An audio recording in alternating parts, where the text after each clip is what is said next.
여기 어디 와가 이 애집 것들아! 차가운 시선이 꽂히는 마을 어귀. 이사 온 지 불과 석 달 만에 들려온 첫 욕설이었습니다. 옆집 노인은 울타리 너머로 손가락질을 하며 저를 내려다봤죠. 아이들은 겁에 질려 제 뒤로 숨었고 아내는 떨리는 손으로 제 팔을 붙잡았습니다. 로또에 당첨돼 자연 속에서 새 삶을 시작하겠다던 꿈은 그렇게 서서히 무너지기 시작했습니다. 돈 있다고 뭐가 달라? 여긴 니누 놀이터가 아니야. 주민들은 점점 저희를 피했고 마을 모임에서도 저희만 초대받지 못했습니다. 하지만 정작 끔찍했던 건 그날 밤 부엌에서 들려온 낯선 발소리였습니다. 그리고 4년 뒤 철거되는 그 집 부엌 바닥 아래에서 발견된 것은 과연 그날 밤 무슨 일이 있었던 걸까요? 지금부터 아무도 예상하지 못한 진실이 드러나는 숨막히는 이야기가 시작됩니다. 여러분의 따뜻한 구독과 좋아요를 기다립니다. 이 이야기는 2015년 경기도 여주의 한 농촌 마을에서 실제 있었던 사건을 바탕으로 재구성한 것입니다. 로또 1등에 당첨됐다는 사실을 알게 된 건 2015년 3월 평범한 토요일 저녁이었습니다. 편의점에서 산 복권 5장 중 하나가 제 인생을 완전히 바꿔놓을 줄은 꿈에도 몰랐죠. 당첨금은 세금을 제하고 실수령액 50억 원, 서울 변두리 빌라에서 빠듯하게 살아온 우리 가족에게는 상상도 할 수 없는 거금이었습니다.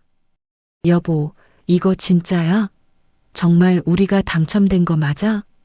아내 은주는 떨리는 손으로 복권을 들고 또 확인하고 또 확인했습니다. 저도 믿기지 않았어요. 20년 넘게 회사를 다니며 매달 월급날만 기다리던 평범한 가장이었는데 하루아침에 50억이라는 돈을 손에 쥐게 된 겁니다. 그날 밤 우리 부부는 잠을 이루지 못했습니다. 흥분과 두려움이 뒤섞인 묘한 감정이었죠. 당첨 사실을 알고 가장 먼저 한 일은 아무에게도 말하지 않기로 다짐한 겁니다.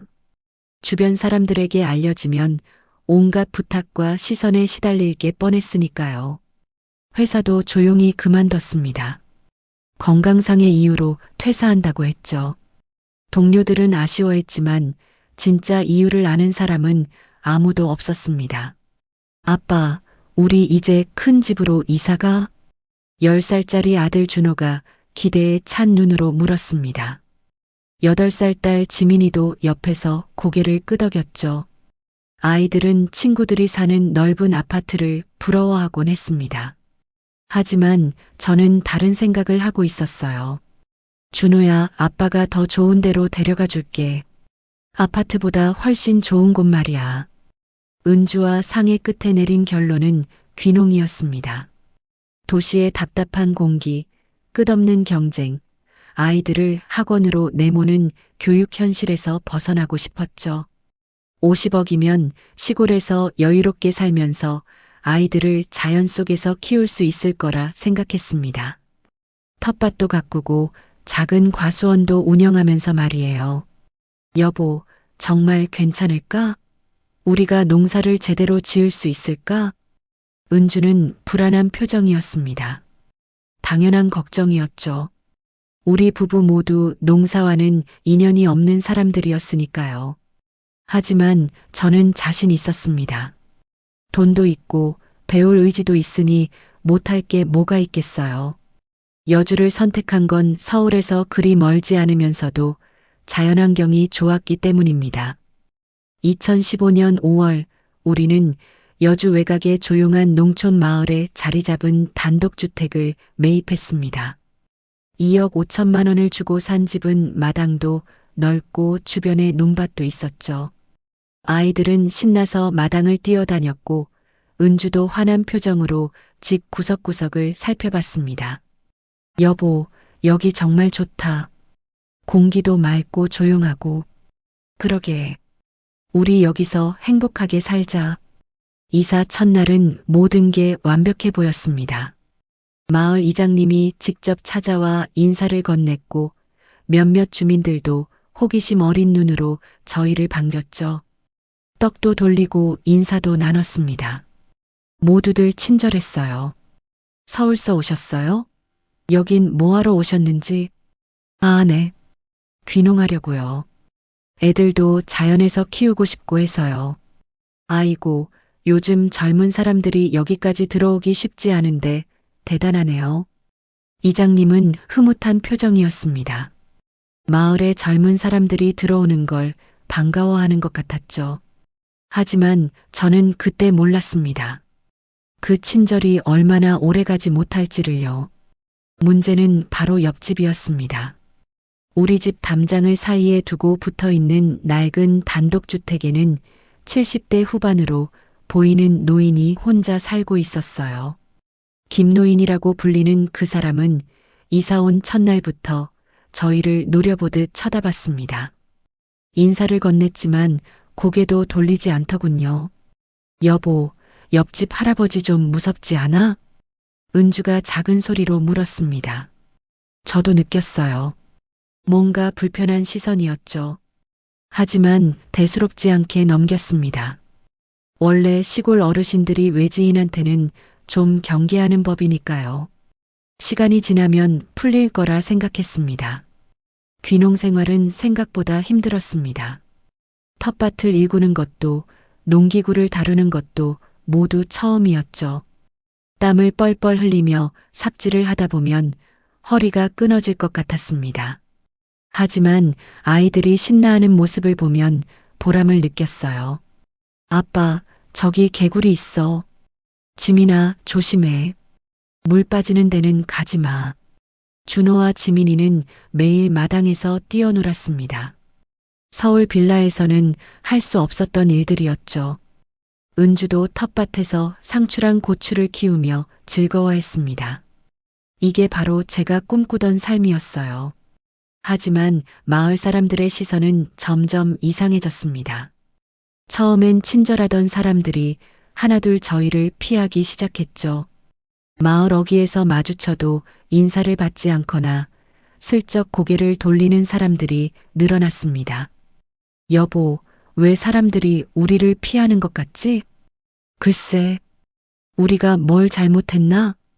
이유를 알게 된 건 이사 온 지 석 달쯤 지났을 때였습니다. 마을 슈퍼에서 물건을 사는데 주인 아주머니가 조심스럽게 물었어요. 근데 진짜 로또 맞으셨어요? 순간 가슴이 철렁했습니다. 아무에게도 말하지 않았는데 어떻게 알게 된 걸까요? 당황한 제 표정을 본 아주머니가 작은 한숨을 쉬었습니다. 마을에서 다 소문났어요. 서울서 갑자기 내려와서 현금으로 집 사고 차도 새 차로 2대나 뽑았다며 로또 맞았다고 소문이 쫙 퍼졌어요. 아, 그게 변명할 말이 없었습니다.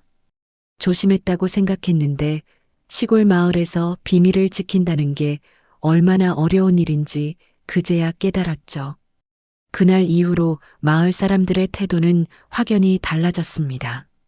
친절은 사라지고 시기와 질투 섞인 시선만 남았어요. 돈 있으면 뭐해? 농사도 제대로 못 지으면서. 맞아. 로또나 맞고 여기 와서 놀러 온 거지 뭐. 등 뒤에서 들려오는 수군거림이 점점 커졌습니다. 마을 모임에도 저희만 빠졌죠. 아이들도 마을 아이들과 어울리지 못했습니다. 준호가 학교에서 돌아와 울먹이며 말했어요. 아빠, 애들이 나보고 로또 지배라고 놀려. 가슴이 미어졌습니다. 아이들에게 더 나은 환경을 주려고 내린 선택이 오히려 아이들을 힘들게 하고 있었으니까요. 은주도 눈시울을 붉혔습니다. 그 중에서도 가장 큰 문제는 역시 옆집 김노인이었습니다. 담장 너머로 저희 집을 향해 욕설을 퍼붓기 시작한 겁니다. 여긴 어디라고 와, 이 외지 것들아. 돈 있다고 뭐가 달라. 여긴 니네 놀이터가 아니야. 처음엔 무시하려 했습니다. 하지만 매일같이 이어지는 욕설에 참기 힘들어졌죠. 급기야 농기계 소음 문제로 큰 다툼이 벌어졌습니다. 시끄러워 죽겠어. 당장 끄지 못해. 아버님, 이거 농사 짓는데 필요한 기계예요. 조금만 양해 부탁드립니다. 양해? 니네가 여기 와서 우리 조용한 마을 다 망쳐놨어. 김노인의 목소리는 분노로 가득 차 있었습니다. 주변에서 구경하던 주민들도 아무 말 없이 지켜만 봤죠. 저희 편을 들어주는 사람은 아무도 없었습니다. 그날 밤 은주가 제 손을 꼭 잡으며 말했습니다. 여보, 우리 다시 서울로 돌아갈까? 여기 있으면 계속 이럴 것 같아. 순간 고민이 됐습니다. 하지만 이미 많은 돈을 투자했고 무엇보다 이렇게 쫓겨나듯 떠나고 싶지 않았어요. 조금만 참아보자. 시간이 지나면 나아질 거야. 하지만 상황은 나아지지 않았습니다. 오히려 김노인과의 갈등은 점점 심해졌고 마을 사람들의 시선은 더욱 차갑게 식어갔습니다. 저는 그때 몰랐습니다. 이 모든 게 돌이킬 수 없는 비극의 시작이었다는 걸요. 여주로 이사 온 지 6달이 지났을 무렵 저희 가족은 완전히 마을에서 고립됐습니다. 처음 품었던 전원 생활의 낭만은 온데간데였고 매일이 긴장과 불안의 연속이었죠. 아침에 눈을 뜨면 가장 먼저 드는 생각은 오늘은 또 무슨 일이 생길까 하는 두려움이었습니다.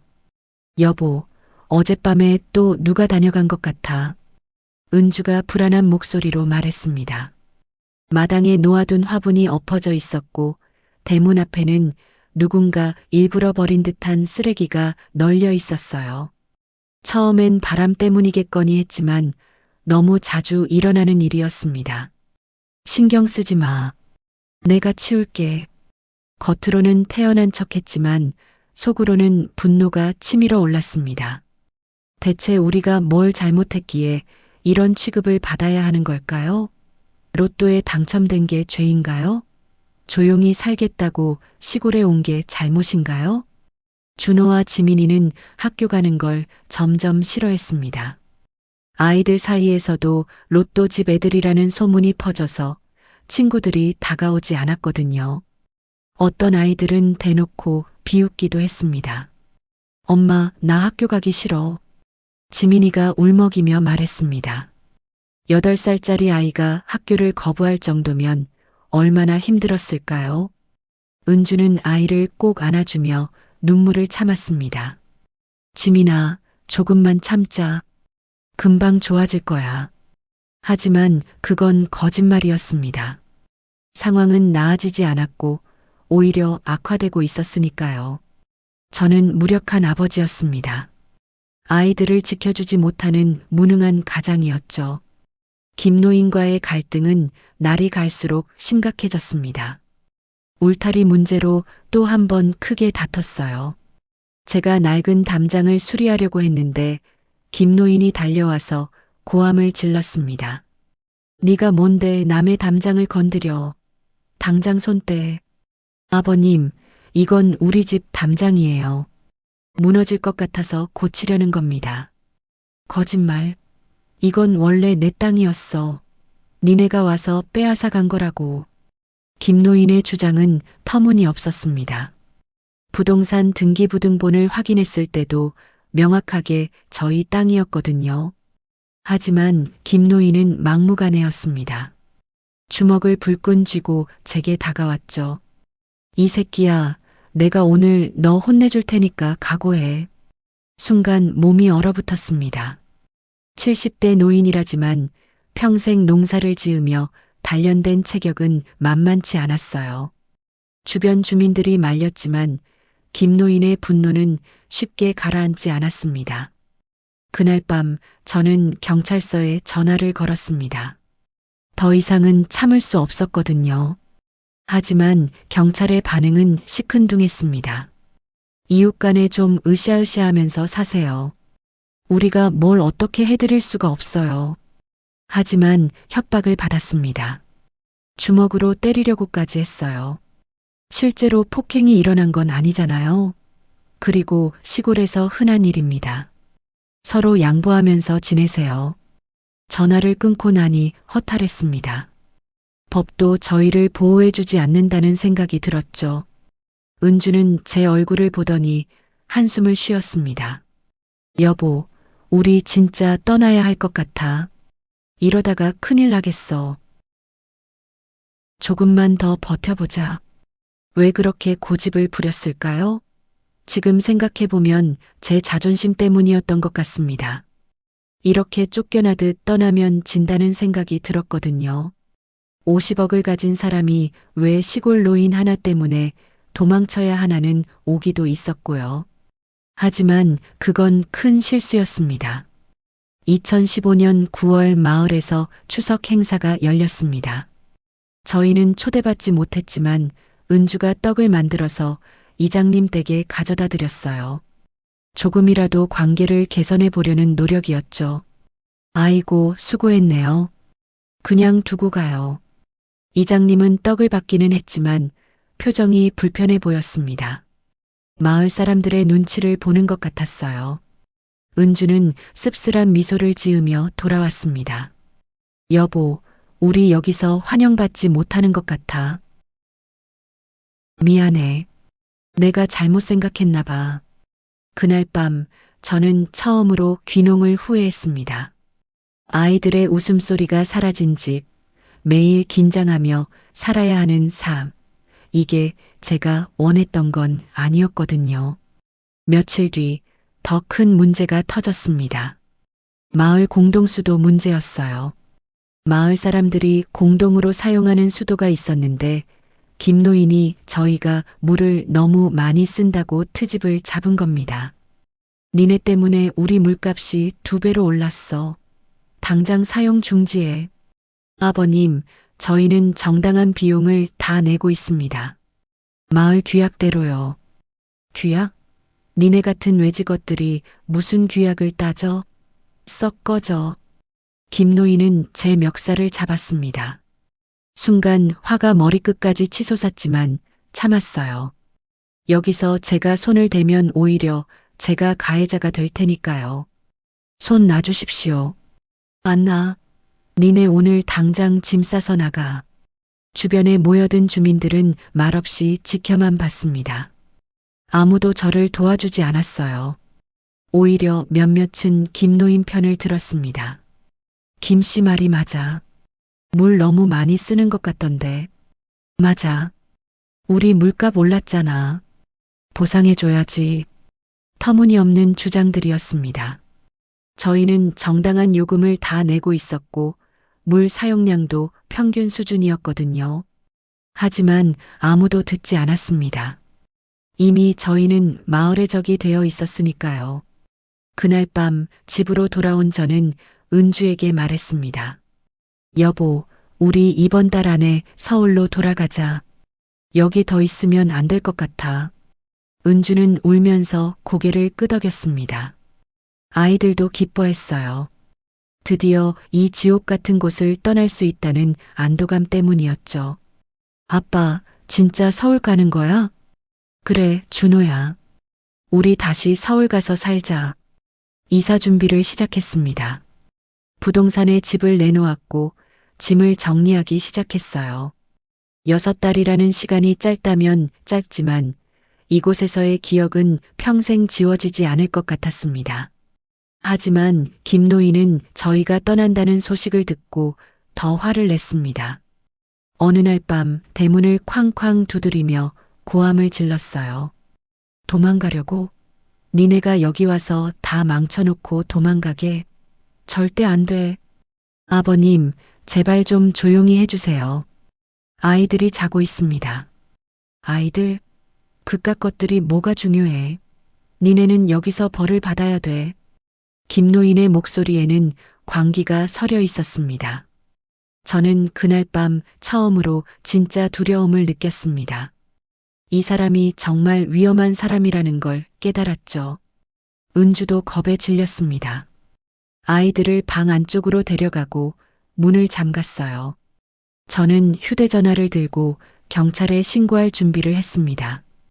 다행히 김노인은 1시간쯤 소리를 지르다가 돌아갔습니다. 하지만 그날 밤 우리 가족은 아무도 잠들지 못했어요. 언제 또 돌아올지, 무슨 짓을 할지 알 수 없었으니까요. 여보, 우리 내일 당장 떠나자. 집은 나중에 정리하고. 그래.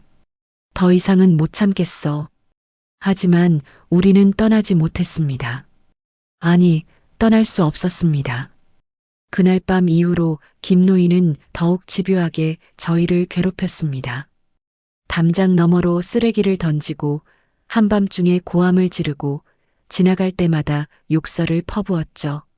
마을 사람들은 여전히 침묵으로 일관했습니다. 저는 점점 지쳐갔습니다. 매일 밤 잠을 설쳤고 식욕도 없었어요. 은주도 마찬가지였습니다. 아이들만 봐도 눈물이 났습니다.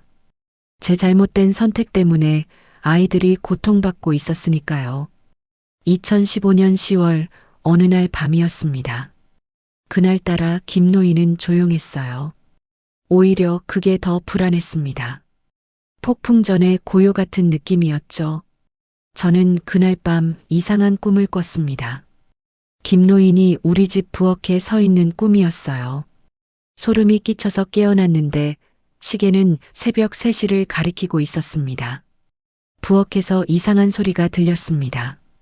부엌에서 들려온 소리는 뭔가 긁는 듯한 아니면 무언가를 끄는 듯한 이상한 소리였습니다. 저는 조심스럽게 침대에서 일어났어요. 은주는 깊이 잠들어 있었고 아이들 방에서도 소리가 없었죠. 누구 있어요?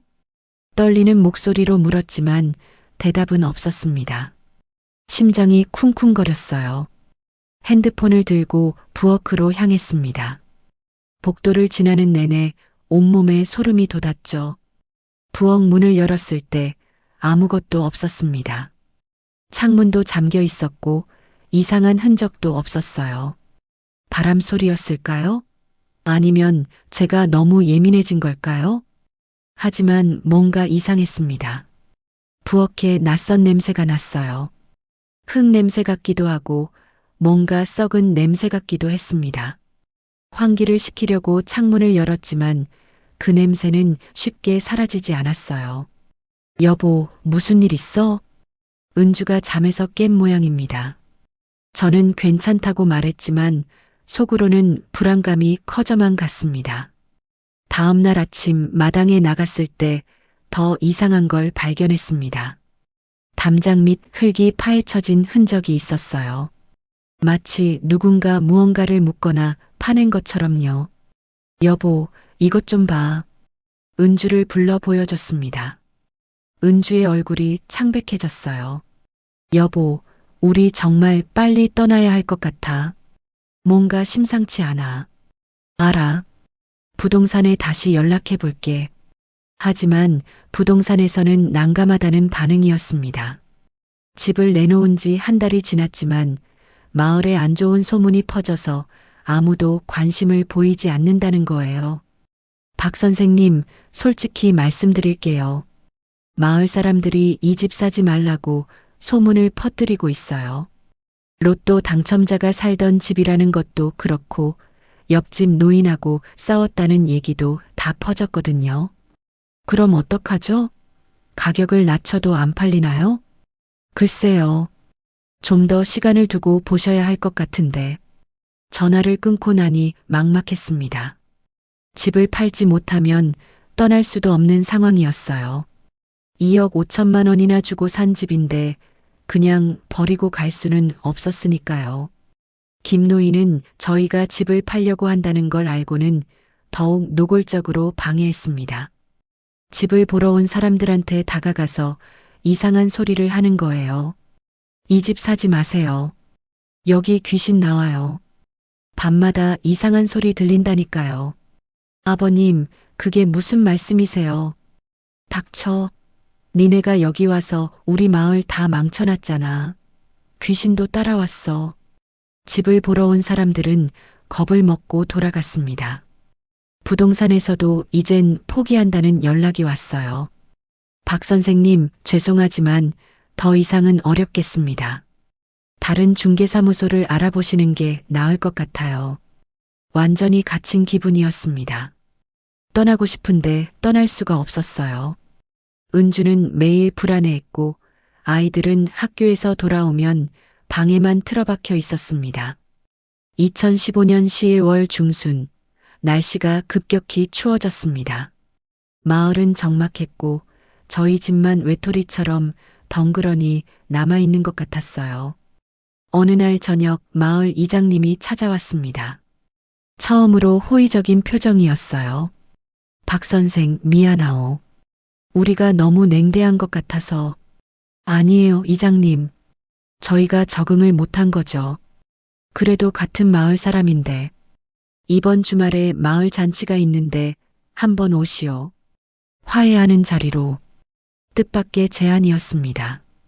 은주는 조심스러워했지만 저는 이게 마지막 기회라고 생각했어요. 마을 사람들과 관계를 개선하면 집도 팔기 쉬워질 테니까요. 감사합니다, 이장님. 꼭 가겠습니다. 하지만 그날 밤 또다시 부엌에서 이상한 소리가 들렸습니다. 이번엔 확실했어요. 뭔가 바닥을 긁는 소리였습니다. 저는 용기를 내서 부엌으로 달려갔습니다. 불을 켰을 때 아무것도 없었어요. 하지만 부엌 바닥 한쪽이 약간 들떠 있는 것 같았습니다. 무릎을 꿇고 자세히 살펴봤습니다. 바닥재가 미세하게 움직이는 것처럼 보였어요. 손으로 눌러봤더니 삐걱거리는 소리가 났습니다. 이상한데. 드라이버를 가져와 바닥재를 조심스럽게 들어올리려 했습니다. 하지만 그 순간 등 뒤에서 목소리가 들렸어요. 여보, 뭐해? 은주였습니다. 저는 화들짝 놀라며 일어났어요. 아, 바닥이 좀 이상해서. 밤에 왜 그런 걸 봐? 내일 낮에 하자. 자러 가. 은주가 저를 침실로 데려갔습니다. 하지만 저는 잠을 이룰 수 없었어요. 부엌 바닥 아래에 뭔가 있는 것 같다는 생각이 머리를 떠나지 않았습니다. 다음 날 낮에 다시 부엌 바닥을 살펴봤습니다. 하지만 이상하게도 어젯밤에 봤던 틈이 보이지 않았어요. 제가 잘못 본 걸까요? 주말이 됐고 마을 잔치에 가기로 한 날이었습니다. 은주는 여전히 불안해했지만 저는 이번 기회를 놓치고 싶지 않았어요. 여보, 우리 좋게 마무리하고 떠나자. 아이들한테도 좋은 기억 하나 만들어주고. 알았어. 그래도 조심하자. 오후 5시 우리 가족은 마을회관으로 향했습니다. 주민들이 모여 있었고 음식도 준비돼 있었어요. 이장님이 반갑게 맞아줬습니다. 어서 오시오. 여기 앉으시오. 자리에 앉았는데 분위기가 묘하게 어색했습니다. 주민들이 저희를 힐끔힐끔 쳐다보는 게 느껴졌어요. 준호와 지민이는 불안한 표정으로 제 옆에 바짝 붙어 앉았습니다. 자, 다들 잔들고. 오늘은 우리 마을에 새로 오신 박 선생 가족을 환영하는 자리요. 이장님의 건배 제의에 주민들이 잔을 들었습니다. 하지만 웃는 얼굴은 몇 되지 않았어요. 어떤 이들은 대놓고 인상을 찌푸렸습니다. 식사가 시작됐고 저는 최대한 밝게 대화를 나누려 애썼습니다. 하지만 주민들의 반응은 냉담했어요. 박 선생은 무슨 일 하시오? 아, 전에는 회사 다녔는데 지금은 농사를 배우고 있습니다. 농사를 배워? 쉽게 생각하면 안 되는데. 물론입니다. 열심히 배우겠습니다. 그때 김노인이 들어왔습니다. 술에 취한 듯 비틀거리며 걸어왔어요. 제 옆자리에 털썩 앉더니 째려보듯 쳐다봤습니다. 이 새끼 여기까지 왔어? 로또나 맞고 잘난 척하더니 꼴 좋네. 주변 사람들이 김노인을 말렸지만 김노인은 멈추지 않았습니다. 점점 목소리가 커졌어요. 니네 같은 것들 때문에 우리 마을이 망했어. 당장 썩 꺼져. 저는 참으려 했습니다. 하지만 김노인이 은주를 향해 욕설을 퍼붓기 시작했어요. 저 계집도 같이 꺼져. 로또 돈 물고 온 년이 순간 참았던 분노가 폭발했습니다. 저는 자리에서 벌떡 일어났어요. 어르신, 아무리 그래도 그런 말씀은 안 됩니다. 뭐, 이 새끼가 감히 나한테 대들어? 김노인이 술병을 집어들었습니다. 주변 사람들이 황급히 말렸지만 상황은 이미 통제 불능이었어요. 여보, 가자. 여기 더 있을 필요 없어. 은주가 떨리는 목소리로 말했습니다.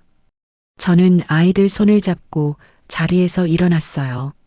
마을회관을 나오는데 등 뒤에서 김노인의 고함이 들렸습니다. 도망가지 마. 니네는 여기서 벌 받아야 돼.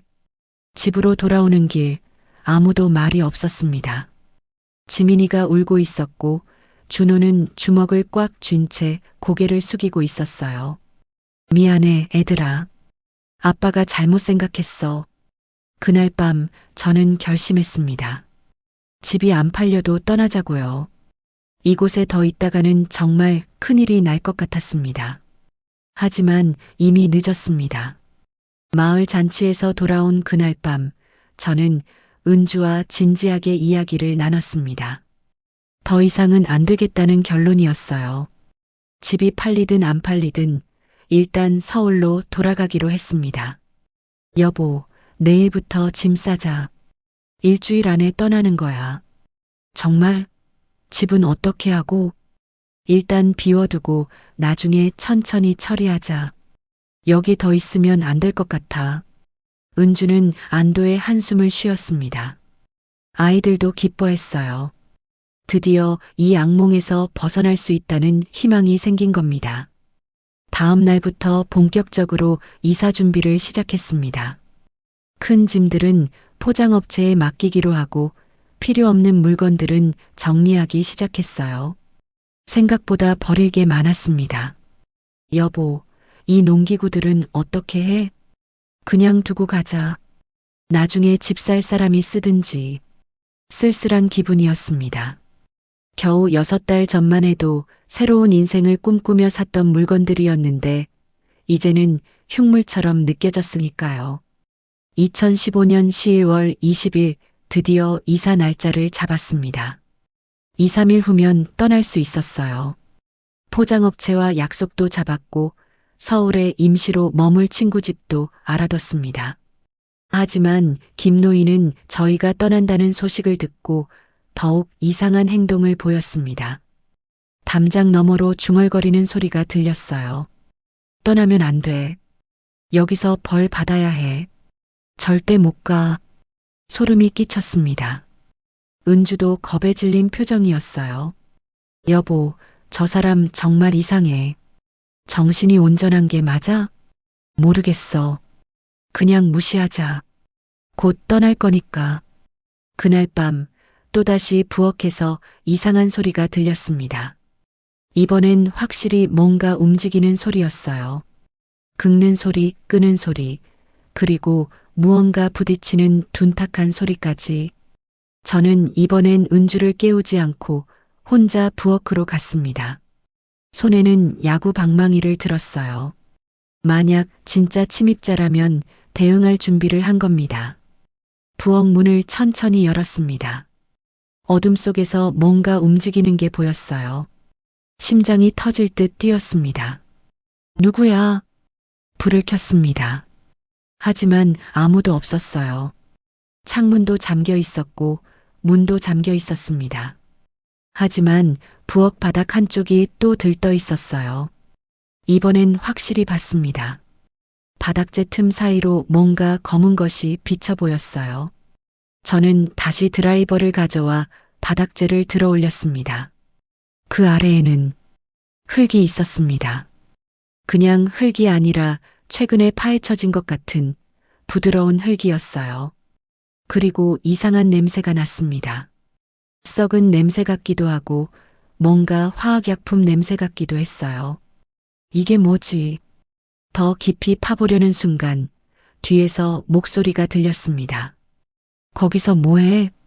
깜짝 놀라 돌아봤는데 은주가 아니었습니다. 창문 밖에서 김노인이 저를 쳐다보고 있었어요. 달빛에 비친 김노인의 얼굴은 무표정했지만 눈빛만은 기이하게 빛나고 있었습니다. 왜 남의 집 창문에서 말을 채 끝내기도 전에 김노인은 사라졌습니다. 저는 황급히 창문을 확인했지만 아무도 없었어요. 환청이었을까요? 아니면 정말 김노인이 한밤중에 저희 집 주변을 배회한 걸까요? 다음 날 아침 저는 경찰서에 전화했습니다. 더 이상 참을 수 없었거든요. 저희 집 주변을 누군가 배회하고 있습니다. CCTV를 확인해 보니 옆집 노인인데요.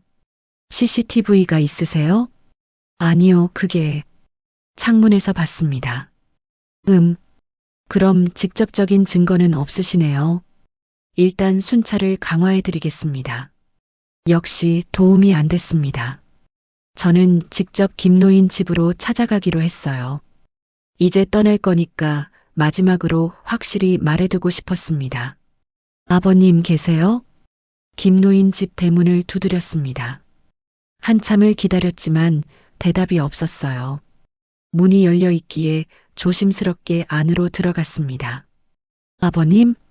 집안은 엉망이었습니다. 쓰레기가 여기저기 널려 있었고 악취가 진동했어요. 부엌으로 가봤는데 거기서 이상한 걸 발견했습니다. 바닥에 커다란 검은 비닐이 깔려 있었어요. 그 위에는 삽과 곡괭이가 놓여 있었고 구석에는 시멘트 자루가 쌓여 있었습니다. 마치 무언가 큰 공사를 준비하는 것 같았어요. 뭐 하는 거야? 이 집에서? 등 뒤에서 김노인의 목소리가 들렸습니다. 저는 화들짝 놀라 돌아봤어요. 아, 아버님. 문이 열려 있어서. 내 집에 왜 들어와? 나가. 김노인의 눈빛은 전에 없이 날카로웠습니다. 저는 황급히 집을 나왔어요. 뭔가 이상했습니다. 김노인이 뭔가를 숨기고 있다는 느낌이 강하게 들었죠. 집으로 돌아와 은주에게 얘기했습니다. 여보, 옆집 정말 이상해. 부엌에 삽이랑 시멘트가 있더라. 그게 뭐 이상해? 농사 짓는 사람이면 그럴 수도 있잖아. 아니야, 분위기가 뭔가 달라. 마치 뭔가를 묻으려는 것 같은. 말을 하다 말고 멈췄습니다. 제 상상이 너무 과한 것 같았거든요. 하지만 불안감은 쉽게 가시지 않았습니다. 2010년 12월 22일 이사 이틀 전이었습니다. 그날 저녁 포장업체에서 연락이 왔어요. 박 선생님, 죄송한데요. 내일 일정이 갑자기 취소됐습니다. 다른 급한 건이 생겨서요. 네. 그럼 언제 가능한가요? 글쎄요, 일주일 정도 후에나. 일주일이나 더 기다려야 한다니 답답했습니다. 하지만 어쩔 수 없었어요. 다른 업체를 알아보기로 했습니다. 그날 밤 은주가 두통을 호소했습니다. 여보, 머리가 너무 아파. 약 좀 사다 줄래? 알았어. 금방 다녀올게. 마을 약국까지는 차로 10분 정도 걸렸습니다. 밤 9시쯤이었는데 거리는 한산했어요. 약을 사서 돌아오는 길 저희 집 쪽에서 이상한 빛이 보였습니다. 손전등 불빛 같았어요.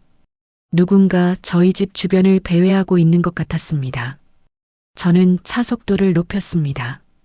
집에 도착했을 때 불빛은 사라져 있었어요. 하지만 마당에 발자국이 찍혀 있었습니다. 신발 자국이 우리 집 부엌 창문 쪽까지 이어져 있었죠. 누가 또 다녀갔네. 불안한 마음에 집안을 샅샅이 확인했습니다. 다행히 이상한 건 없었어요.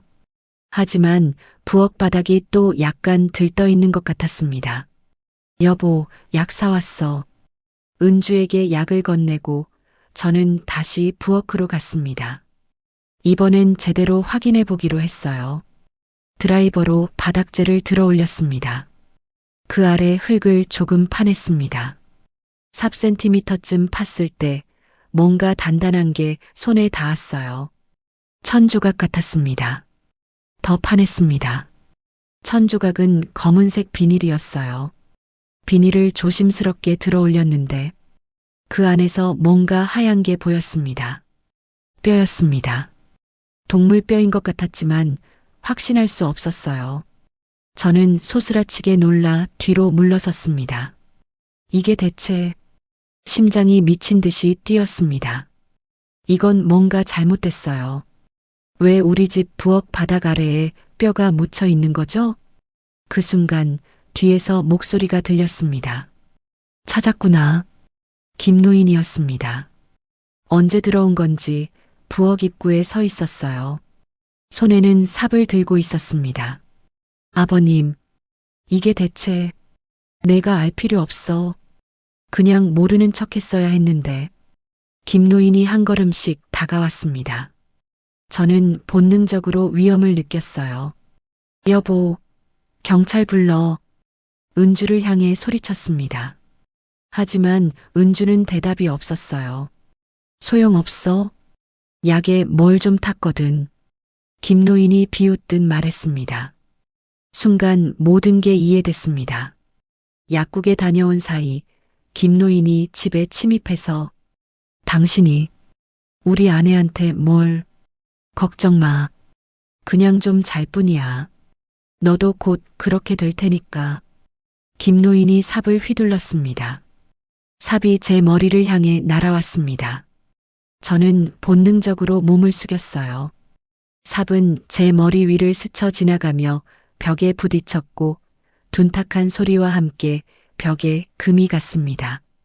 미친놈. 저는 바닥에 있던 의자를 집어들어 김노인을 향해 던졌습니다. 의자가 김노인의 어깨를 맞췄지만 노인은 꿈쩍도 하지 않았어요. 오히려 다시 삽을 들어 올렸습니다. 은주, 애들, 목이 터져라 소리쳤습니다. 하지만 아무 대답도 없었어요. 김노인의 말대로라면 은주는 약 때문에 정신을 잃은 상태일 겁니다. 아이들은 어떻게 된 걸까요? 애들은 괜찮아. 아직은 내가 순순히 따라오면 말이야. 김노인이 씩 웃으며 말했습니다. 그 웃음이 너무나 섬뜩했어요. 이건 정상적인 사람의 웃음이 아니었습니다. 저는 부엌 싱크대 쪽으로 물러섰습니다. 거기엔 칼이 있었어요. 서랍을 열어 식칼을 꺼내 들었습니다. 가까이 오지 마. 경찰 부를 거야. 부르든지. 오기 전에 다 끝날 텐데. 김노인이 다시 삽을 휘둘렀습니다. 저는 식칼로 막으려 했지만 힘의 차이가 컸어요. 70대 노인이라고 우습게 봤던 게 실수였습니다. 평생 농사를 지으며 단련된 체력은 상상 이상이었죠. 삽이 제 팔을 스쳤고 날카로운 통증이 느껴졌습니다. 피가 흘렀어요. 크. 비틀거리며 뒤로 물러섰습니다.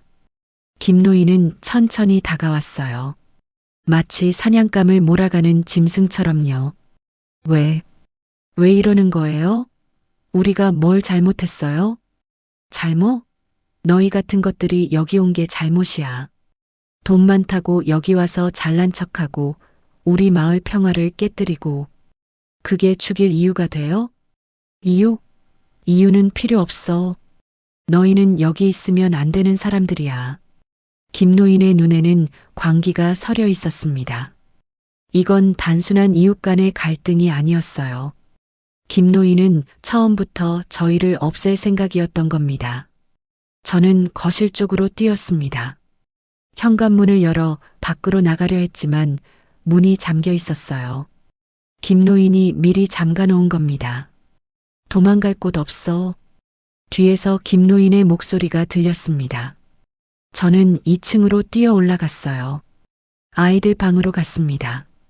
준호야, 지민아. 방문을 열었을 때 아이들은 침대에 누워 있었습니다. 숨은 쉬고 있었지만 깨어나지 않았어요. 김노인이 아이들한테도 약을 먹인 게 분명했습니다. 이 미친놈. 분노가 치밀어 올랐습니다. 하지만 지금은 화낼 시간이 없었어요. 아이들을 데리고 여기서 벗어나야 했습니다. 준호를 업으려는 순간 계단에서 발소리가 들렸습니다. 김노인이 올라오고 있었어요. 저는 창문을 열었습니다. 2층이었지만 내려갈 수 있을 것 같았어요. 지붕이 연결돼 있었으니까요. 준호를 먼저 창밖으로 내보냈습니다. 아이는 여전히 깨어나지 않았지만 조심스럽게 지붕 위에 눕혔어요. 그 다음 지민이를 옮기려는데 어딜 가려고? 김노인이 방 안으로 들어왔습니다. 삽 대신 이번엔 밧줄을 들고 있었어요. 가만히 있어. 저항하면 애들도 다쳐. 이 미친놈. 애들한테까지 손대려고? 손대긴 뭘 댔어. 그냥 조용히 잠들게 한 것뿐이야. 내가 순순히 따라오면 애들은 안전해. 거짓말. 당신 믿을 수 없어. 저는 지민이를 꼭 안았습니다. 김노인과 저 사이에는 침대가 있었어요. 김노인이 한쪽으로 돌아가면 저는 반대쪽으로 움직였습니다. 쓸데없는 짓 하지 마. 어차피 못 나가. 왜 이러는 거예요? 대체 왜? 시끄러워. 김노인이 침대를 넘어 뛰어들었습니다. 저는 지민이를 안은 채 문 밖으로 뛰쳐나갔어요. 계단을 내려가며 은주가 있는 방으로 향했습니다. 여보, 일어나. 은주를 흔들었지만 깨어나지 않았습니다. 김노인의 발소리가 점점 가까워졌어요. 휴대전화를 찾았습니다. 거실 테이블 위에 있었어요. 황급히 119에 전화를 걸었습니다. 여보세요, 경찰입니다. 살려주세요. 집에 침입자가 우리 가족을. 말을 채 끝내기도 전에 김노인이 휴대전화를 낚아챘습니다. 바닥에 내동댕이 쳐서 부숴버렸어요. 경찰? 오게 내버려둬. 올 때쯤이면 다 끝나 있을 테니까. 김노인이 밧줄을 들어 올렸습니다. 저는 지민이를 바닥에 조심스럽게 내려놓고 소파 위에 있던 쿠션을 집어 던졌습니다. 김노인이 쿠션을 피하는 사이 저는 부엌으로 뛰었어요. 가스레인지가 있었습니다. 가스밸브를 열었어요. 뭐 하는 거야? 김노인이 황급히 달려왔습니다. 저는 라이터를 꺼내 들었어요. 가까이 오지 마. 불 붙인다. 미친놈. 애들도 여기 있는데. 당신이 먼저 미친 거잖아. 물러서. 김노인이 멈춰섰습니다. 잠시 대치 상태가 이어졌어요. 가스 냄새가 점점 진해졌습니다. 알았어, 알았어. 진정해. 김노인이 뒤로 물러섰습니다. 저는 가스밸브를 잠갔어요. 하지만 방심한 순간이었습니다. 김노인이 갑자기 돌진해 왔고 저를 바닥에 넘어뜨렸습니다. 라이터가 손에서 떨어졌어요. 이 자식? 김노인이 제 목을 조르기 시작했습니다. 숨이 막혔어요. 눈앞이 캄캄해졌습니다. 이대로 죽는 건가? 정신이 흐려지려는 순간 어디선가 사이렌 소리가 들렸습니다. 경찰차 소리였어요. 119 신고가 제대로 들어간 모양입니다. 젠장! 김노인이 저를 놓았습니다. 저는 기침을 하며 숨을 몰아쉬었어요. 김노인은 창밖을 보더니 황급히 뒷문 쪽으로 뛰어갔습니다. 기다려. 경찰. 목소리가 나오지 않았습니다. 저는 바닥을 기어서 현관문 쪽으로 갔어요. 문을 두드렸습니다. 여기요. 밖에서 목소리가 들렸습니다. 경찰입니다. 문 여세요. 열쇠가 안에서 잠겨. 경찰이 문을 부수고 들어왔습니다. 그때 저는 정신을 잃었어요. 눈을 떴을 때 병원이었습니다. 형광등 불빛이 눈부셨어요. 깨어나셨습니까? 경찰관이 저를 내려다보고 있었습니다. 우리 가족은 부인과 아이들은 무사합니다. 약 때문에 잠들었다가 깨어났어요. 지금 옆 병실에 있습니다. 안도의 한숨이 나왔습니다. 다행이었어요. 김노인은요?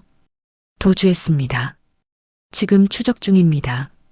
김노인이 도망쳤다는 말에 다시 불안감이 밀려왔습니다. 곧 잡을 겁니다. 걱정 마세요. 하지만 경찰의 말과 달리 김노인은 쉽게 잡히지 않았습니다. 그리고 그날 밤 이후 우리 가족 4명은 흔적도 없이 사라졌습니다.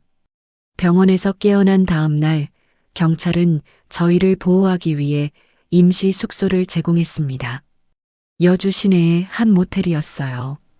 김노인이 아직 잡히지 않은 상황이라 집으로 돌아갈 수 없었죠. 여보, 우리 이제 어떻게 해? 은주는 불안한 표정으로 물었습니다. 아이들은 여전히 충격에서 벗어나지 못한 듯 멍하니 앉아 있었어요. 준호는 한마디도 하지 않았고 지민이는 제 품에서 떨어지려 하지 않았습니다. 일단 김노인을 잡을 때까지 여기 있어야 해. 경찰이 그러는데 곧 잡을 거래. 곧이 언제예요? 며칠째 소식이 없잖아. 맞는 말이었습니다. 사건이 발생한 지 사흘이 지났지만 김노인은 여전히 행방불명이었어요. 경찰은 전국에 수배령을 내렸다고 했지만 소식이 없었습니다. 담당 형사가 매일 찾아와 상황을 설명했습니다. 박 선생님, 김노인의 집을 수색했는데요. 이상한 점들이 많이 발견됐습니다. 이상한 점이요? 부엌 바닥 아래에서 동물 뼈들이 발견됐습니다. 개나 고양이 같은 소형 동물들이요. 그리고 시멘트와 삽, 곡괭이 같은 도구들도 있었고요. 그럼 김노인이 뭔가를 묻었다는 거네요? 그렇게 추정됩니다. 정확한 건 감식 결과를 봐야겠지만요. 형사의 말에 소름이 돋았습니다. 만약 제가 그날 밤 도망치지 못했다면 저희 가족도 그 바닥 아래에 묻혔을 거란 생각이 들었어요. 일주일이 지났습니다. 여전히 김노인은 잡히지 않았어요. 경찰은 김노인이 산속으로 도주했을 것으로 추정한다고 했습니다. 평생 이 마을에서 살았던 사람이라 지리를 잘 알거든요. 산속 어딘가에 숨어 있을 겁니다. 그럼 언제쯤 잡히나요? 글쎄요. 최선을 다하고 있습니다. 답답했습니다. 경찰도 속수무책인 것 같았어요. 저희는 그 모텔에서 계속 지낼 수도 없는 노릇이었고요. 여보, 우리 그냥 서울로 올라가자. 여기 더 있어봤자. 하지만 김노인이 잡히기 전에 떠나면 위험하지 않을까? 여기 있는 것도 위험해. 차라리 서울로 가서 새로 시작하자. 은주의 말이 맞았습니다. 2015년 10일 월말 저희는 서울로 돌아가기로 결정했어요. 여주의 집은 그대로 두고 떠났습니다. 경찰이 증거물로 압수한 상태였으니 어차피 들어갈 수도 없었죠. 서울로 돌아온 우리 가족은 친구 집에서 한 달가량 신세를 졌습니다. 그 사이 새 집을 알아봤고 강남의 작은 오피스텔을 계약했어요. 여보, 이제 조용히 살자. 아무도 우리가 로또 당첨됐다는 걸 모르게. 그래. 다시는 그런 일 없을 거야. 아이들은 새 학교에 적응하느라 힘들어했지만 여주에서보다는 훨씬 나아 보였습니다. 친구들도 생기고 조금씩 웃음을 되찾아갔어요. 하지만 악몽은 계속됐습니다. 밤마다 김노인의 얼굴이 꿈에 나타났어요. 삽을 들고 저를 쫓아오는 꿈, 아이들이 바닥 아래에 묻히는 꿈, 은주가 비명을 지르는 꿈. 여보, 또 악몽 꿨어? 응, 괜찮아.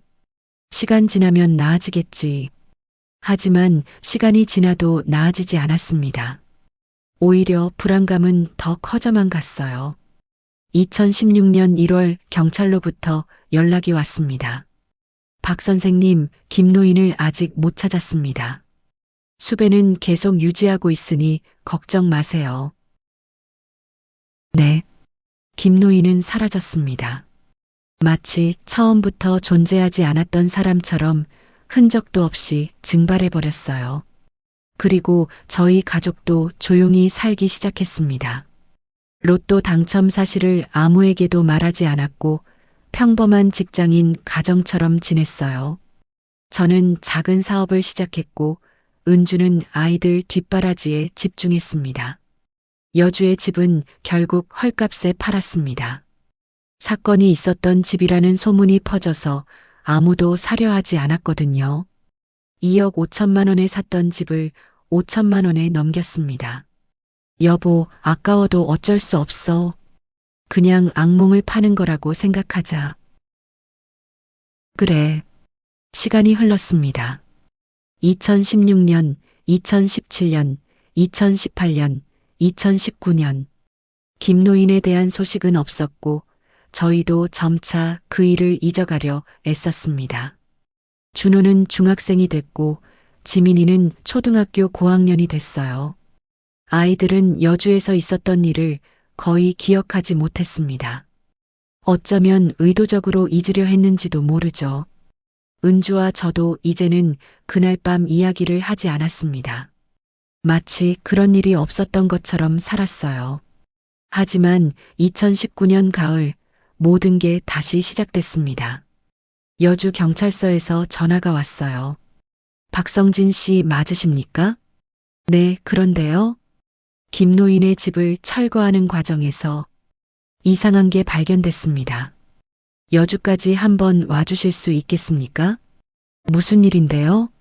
전화로 말씀드리기 어렵습니다. 직접 오셔서 확인하시는 게 좋을 것 같습니다. 불길한 예감이 들었습니다. 은주에게 말했어요. 여보, 여주 경찰서에서 왔대. 김노인 집에서 뭔가 발견됐다는데. 뭐가 발견됐는데? 설마. 은주의 얼굴이 하얗게 질렸습니다. 저도 마찬가지였어요. 다음 날 저는 여주로 향했습니다. 4년 만에 다시 찾은 여주는 낯설었어요. 마을 풍경은 예전과 비슷했지만 제게는 악몽의 장소일 뿐이었습니다.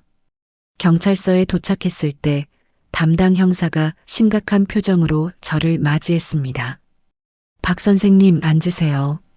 무슨 일인가요? 형사는 잠시 망설이더니 입을 열었습니다. 김노인의 집을 철거하던 중에 부엌 바닥 아래에서 유골이 발견됐습니다. 유골이요? 네. 사람 뼈입니다. 그것도 한 명이 아니라 네 구의 유골이 나왔습니다. 순간 숨이 멎는 것 같았습니다. 네. 네 구요? 성인 남성 1명, 성인 여성 1명, 그리고 아동 2명으로 추정됩니다. 형사의 다음 말은 더욱 충격적이었습니다. DNA 검사를 해봐야 정확히 알겠지만 혹시 박 선생님 가족과 관련이 있는지 확인이 필요합니다. 무슨 소리예요? 우리 가족은 다 살아있는데요. 저는 소리쳤습니다. 하지만 형사의 표는 변하지 않았어요.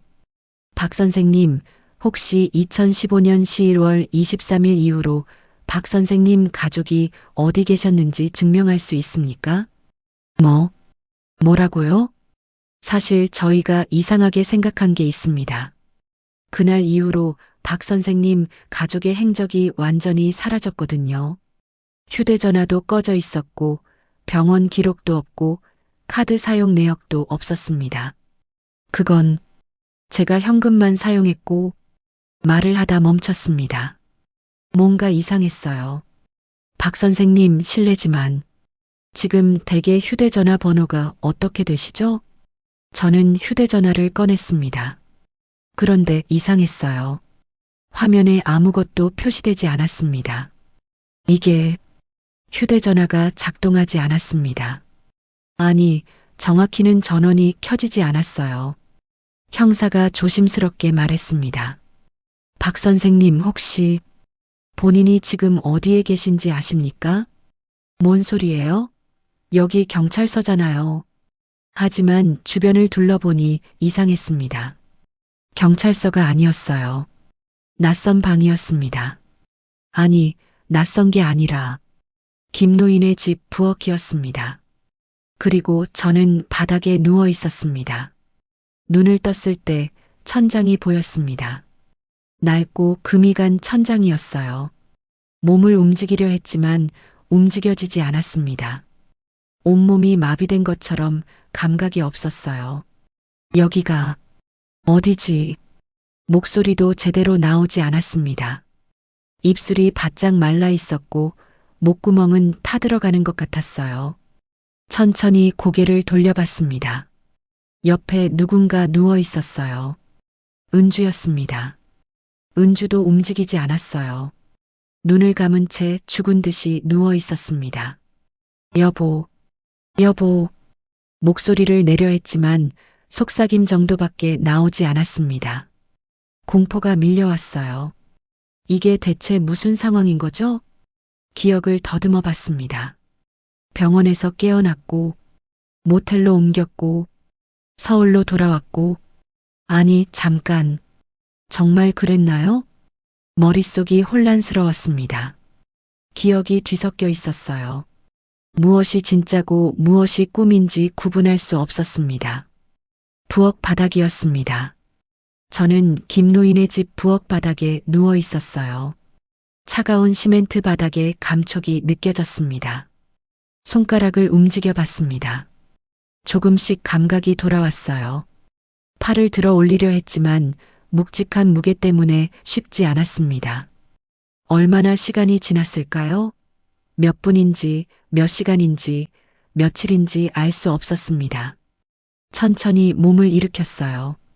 온몸이 삐걱거렸고 관절마다 통증이 느껴졌습니다. 주변을 둘러봤습니다.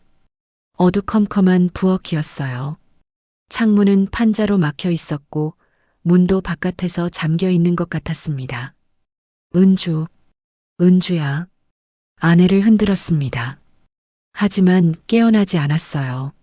숨은 쉬고 있었지만 깊은 잠에 빠진 것처럼 보였습니다. 그때 다른 쪽에서 작은 소리가 들렸습니다. 고개를 돌려보니 준호와 지민이가 구석에 웅크리고 있었어요. 아이들도 의식이 없었습니다. 애들아, 깨어나라. 기어가서 아이들을 흔들었습니다. 준호의 이마는 차갑게 식어 있었고 지민이는 창백한 얼굴로 축 늘어져 있었어요. 안 돼. 이럴 수 없어. 공포와 절망이 밀려왔습니다. 우리 가족은 여기 갇혀 있었어요. 얼마나 오래됐는지도 모른 채 문을 두드렸습니다. 살려주세요. 여기 사람 있어요. 하지만 아무 대답도 없었습니다. 손이 부르트도록 문을 두드렸지만 밖에서는 아무 소리도 들리지 않았어요. 창문 쪽으로 갔습니다. 판자 틈 사이로 희미하게 빛이 새어 들어왔어요. 낮은 것 같았습니다. 판자를 떼어내려 했지만 단단하게 고정돼 있었습니다. 바닥을 살펴봤습니다. 제가 누워있던 곳 아래 시멘트가 최근에 발라진 흔적이 있었어요. 아직 완전히 굳지 않은 부분도 있었습니다. 손으로 긁어봤습니다. 시멘트가 조금씩 떨어져 나왔어요. 더 세게 긁었습니다. 손톱이 깨지고 피가 났지만 멈출 수 없었습니다. 1시간쯤 지났을까요? 손바닥만 한 구멍이 뚫렸습니다. 그 아래에는 흙이 있었어요. 그리고 그 흙 속에서 하얀 뼈가 보였습니다. 뒤로 물러섰습니다. 숨이 막혔어요. 이건 그 순간 기억이 떠올랐습니다. 진짜 기억이요. 2015년 10월 22일 밤 김노인이 저희 집에 침입했습니다. 은주가 마신 약에는 정말 수면제가 들어 있었어요. 아이들도 저녁 식사에 섞인 약 때문에 잠들었습니다. 저는 김노인과 싸웠습니다. 하지만 졌어요. 삽에 맞아 쓰러졌고 그 후 기억이 끊겼습니다. 깨어났을 때는 김노인의 집 부엌이었어요. 온 가족이 바닥에 묶여 있었습니다. 깨어났구나. 김노인이 저를 내려다봤습니다. 손에는 시멘트를 반죽하는 도구가 들려 있었어요.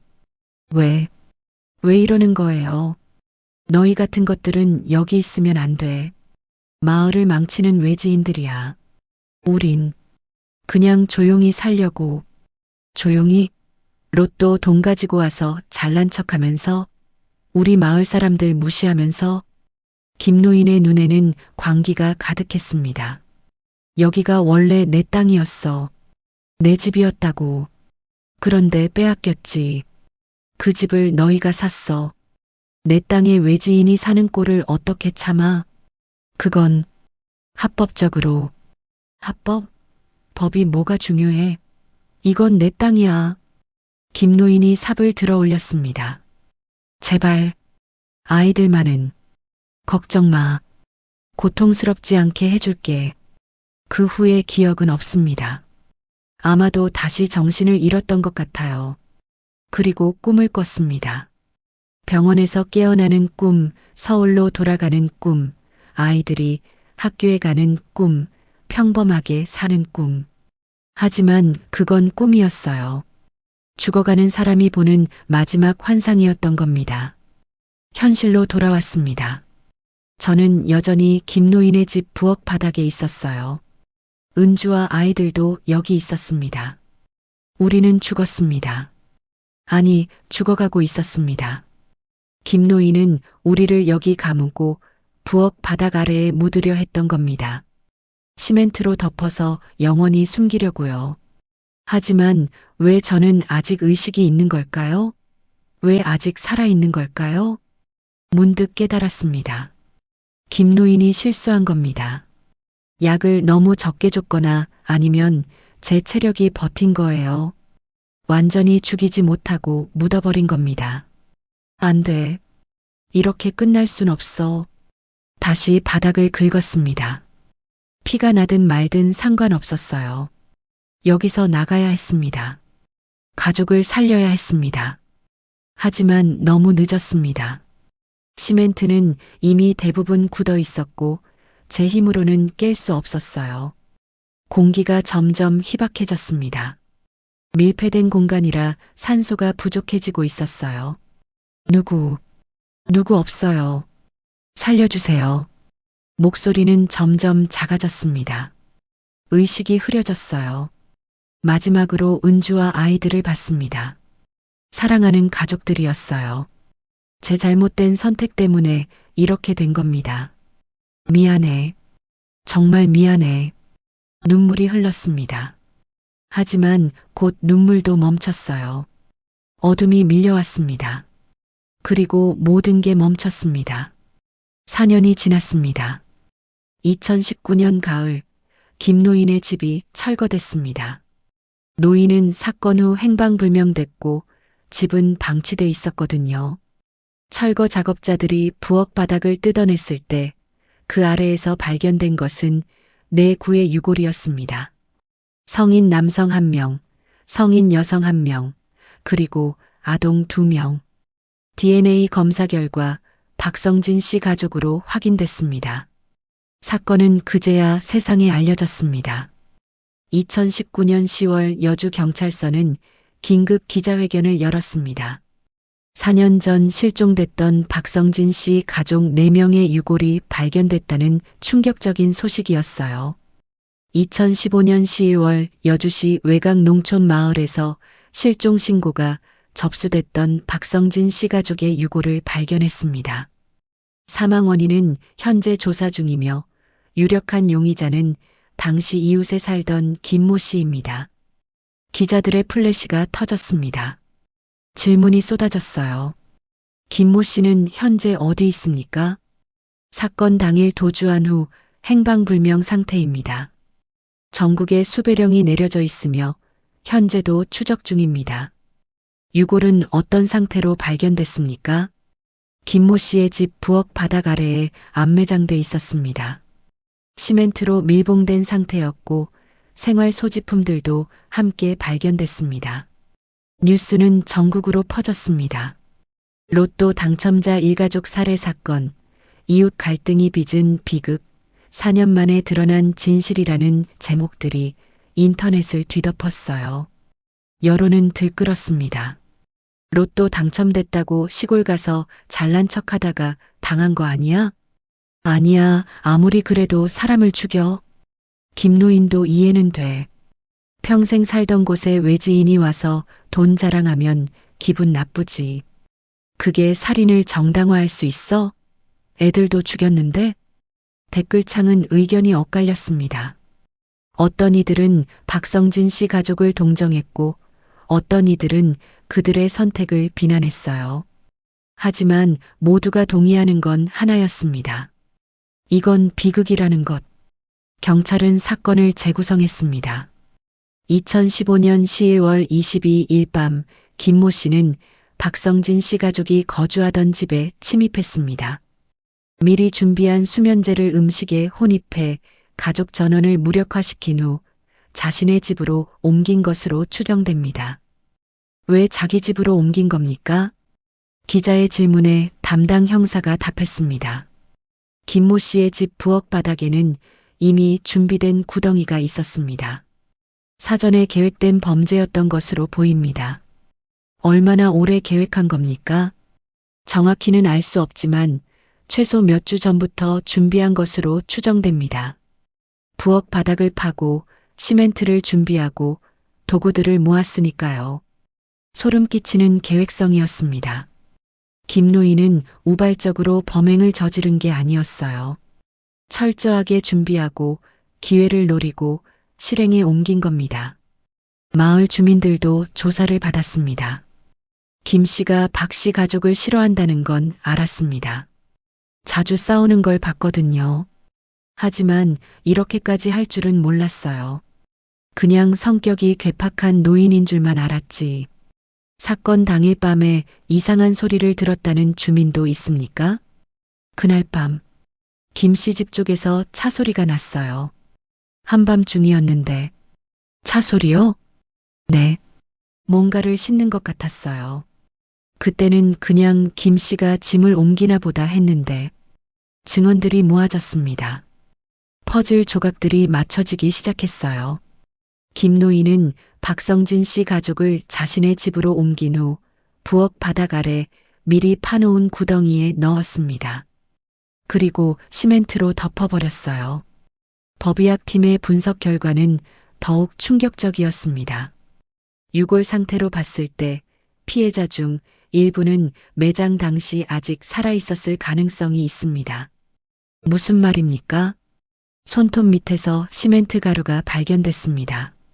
이는 피해자가 탈출을 시도했다는 증거입니다.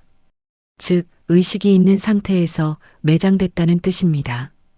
기자회견장이 술렁였습니다. 살아있는 채로 묻혔다니 상상만으로도 끔찍한 일이었어요. 그럼 질식사한 겁니까? 그렇습니다. 밀폐된 공간에서 산소 부족으로 사망한 것으로 추정됩니다. 유가족들이 찾아왔습니다. 박성진 씨의 부모님, 은주 씨의 부모님이었어요. 모두 넋이 나간 표정이었습니다. 우리 아들이, 손자들이, 박성진 씨의 어머니는 오열했습니다. 4년 동안 연락이 끊겨 걱정했지만 설마 이런 일이 벌어졌을 줄은 몰랐던 거예요. 왜 진작 수사를 제대로 안 했어요? 4년이나 지나서 알려주면 어떡해요? 은주 씨의 아버지가 경찰을 향해 소리쳤습니다. 분노와 슬픔이 뒤섞인 목소리였어요. 경찰도 할 말이 없었습니다. 당시 실종 신고를 받고 수사했지만 결정적인 단서를 찾지 못했거든요. 김 노인의 집을 수색했지만 부엌 바닥까지는 확인하지 않았습니다. 죄송합니다. 당시 수사가 미흡했던 것은 인정합니다. 하지만 사과로 되돌릴 수 있는 건 아무것도 없었습니다. 장례식이 치러졌습니다. 관 4개가 나란히 놓였어요. 성인용 2개, 아동용 2개. 영정사진 속에서 박성진 씨 가족은 환하게 웃고 있었습니다. 여주로 이사가기 전에 찍은 가족사진이었어요. 조문객들이 줄을 이었습니다. 대부분 서울에서 온 지인들이었어요. 여주 마을 사람들은 거의 오지 않았습니다. 우리도 미안해요. 그때 좀 더 잘해줬어야 했는데. 이장님이 찾아와 고개를 숙였습니다. 하지만 유족들은 차갑게 돌아섰어요. 지금 와서 무슨 소용이에요? 진작 도와줬으면 이런 일 없었을 텐데. 마을 사람들의 침묵도 공범이었습니다. 김 노인이 박성진 씨 가족을 괴롭히는 걸 알았으면서도 방관했으니까요. 어쩌면 암묵적으로 동조했을 수도 있었어요. 김노인 수색은 계속됐지만 여전히 발견되지 않았습니다. 산속 어딘가에 숨어 있거나 아니면 이미 형사는 말을 흐렸습니다. 김노인도 이미 죽었을 가능성이 있었어요. 70대 후반의 노인이 4년을 숨어 살기는 쉽지 않으니까요. 어떤 이들은 김노인이 자살했을 거라 추측했습니다. 범행 후 양심의 가책을 견디지 못해 스스로 목숨을 끊었을 거라고요. 하지만 진실은 아무도 몰랐습니다. 김노인은 그냥 사라졌어요. 마치 연기처럼 흔적도 없이. 사건은 미제로 남았습니다. 피해자는 확인됐지만 가해자는 잡히지 않았으니까요. 시간이 흘렀습니다. 언론의 관심도 점차 시들해졌어요. 새로운 사건들이 터졌고 사람들은 박성진 씨 가족의 이야기를 잊어갔습니다. 하지만 여주의 그 마을은 변했습니다. 살인 마을이라는 오명이 붙었고 외지인들은 더 이상 오지 않았어요. 집값도 떨어졌고 젊은 사람들은 마을을 떠났습니다. 김노인의 집이 있던 자리에는 아무것도 남지 않았습니다. 철거된 후 빈터로 남아 있었어요. 아무도 그곳에 집을 짓지 않았습니다. 밤이 되면 이상한 소리가 들린다는 소문이 돌았습니다. 여자의 울음소리, 아이들의 웃음소리, 남자의 신음소리. 귀신이 나온대. 그 가족의 원혼이 떠돌고 있다던데. 미신이었지만 아무도 그곳에 가려 하지 않았어요. 2020년 박성진 씨 가족의 묘소에는 여전히 꽃이 놓여 있었습니다. 부모님들이 정기적으로 찾아와 관리했거든요. 묘비에는 이렇게 적혀 있었습니다. 사랑하는 아들 박성진, 며느리 은주, 손자 준호, 손녀 지민. 영원히 함께. 그들은 함께 살았고 함께 죽었습니다. 새로운 삶을 꿈꿨지만 그 꿈은 악몽이 됐어요. 로또 50억 원은 아무 의미가 없었습니다. 돈으로 행복을 살 수 없다는 진리를 그들은 가장 비극적인 방식으로 증명했어요. 그리고 김노인은 여전히 행방불명입니다. 어쩌면 영원히 발견되지 않을지도 모릅니다. 어쩌면 어디선가 여전히 살아있을지도 모릅니다. 아니면 이미 이 세상 사람이 아닐 수도 있고요. 진실은 땅속 깊이 묻혀버렸습니다. 박성진 씨 가족과 함께요. 이 이야기는 돈과 욕망, 그리고 외면이 만들어낸 비극입니다. 만약 마을 사람들이 좀 더 따뜻했다면, 만약 경찰이 좀 더 철저히 수사했다면, 만약 박성진 씨가 다른 선택을 했다면, 하지만 역사에 만약은 없습니다. 일어난 일은 일어난 것이고 죽은 사람은 돌아오지 않아요. 남은 건 후회와 슬픔, 그리고 교훈뿐입니다. 돈이 모든 것을 해결해주지 않는다는 것, 이웃과의 관계가 얼마나 중요한지 방관도 죄라는 것. 박성진 씨 가족의 이야기는 그렇게 끝났습니다. 하지만 그들의 원혼은 여전히 여주 어딘가를 떠돌고 있을지도 모릅니다. 밤마다 그 빈터에서 가족의 웃음소리와 울음소리가 들린다는 이야기처럼